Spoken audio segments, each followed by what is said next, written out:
People keep saying that this hate wave that's moving across the West cannot hit Canada, and you are wrong.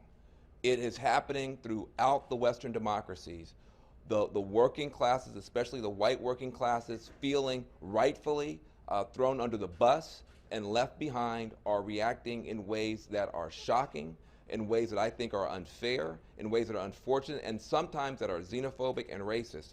It is happening all across the Western democracies, and it can happen in Canada too.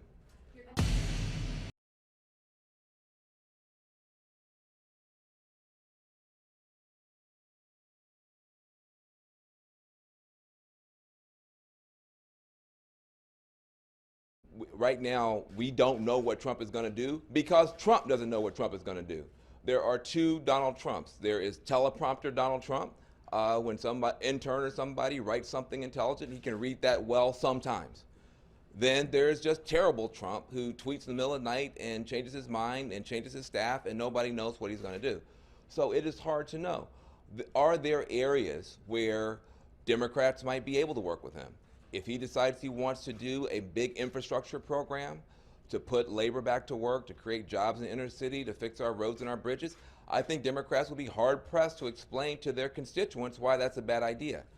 But if he's going to combine that with attacking Muslims, with attacking immigrants, especially the young dreamers, then it's going to be a very tough town to get anything done in, because I don't think that the majority of even Trump voters signed up for the worst of what Trump is talking about.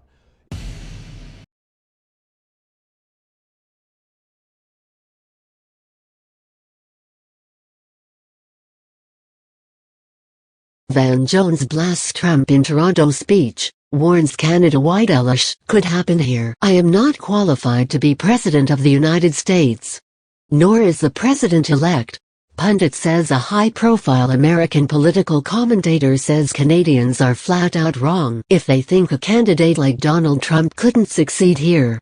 Van Jones, a CNN political contributor and former White House policy advisor, spoke with reporters on Tuesday evening about the U.S. election ahead of a Toronto event organized by the Broadband Institute.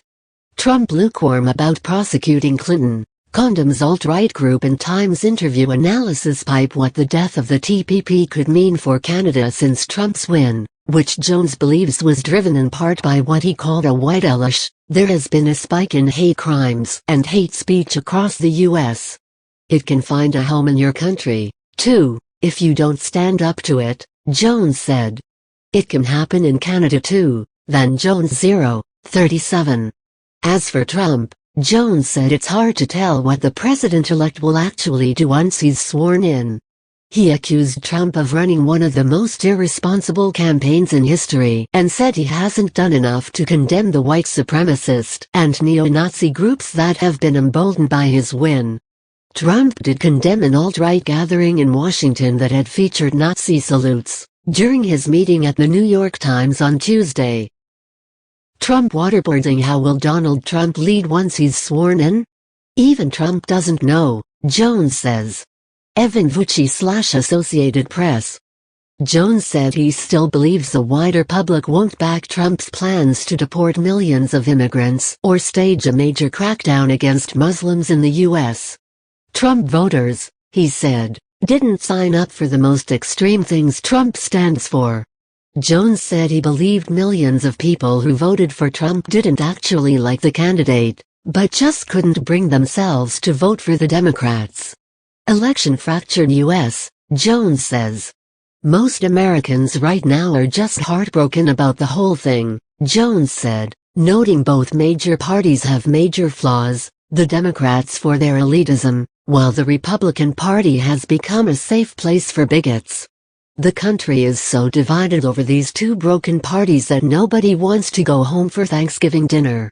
There are two Donald Trumps, Van Jones 101. Jones also quashed speculation he'd run for the White House during the next federal election. I am not qualified to be President of the United States. Nor is the President-elect. Jones was recently called a star of the 2016 campaign by the New York Times. He's also a civil rights activist and founded multiple social enterprises, including the Dream Corps, which promotes innovative policy solutions. With files from the Canadian press,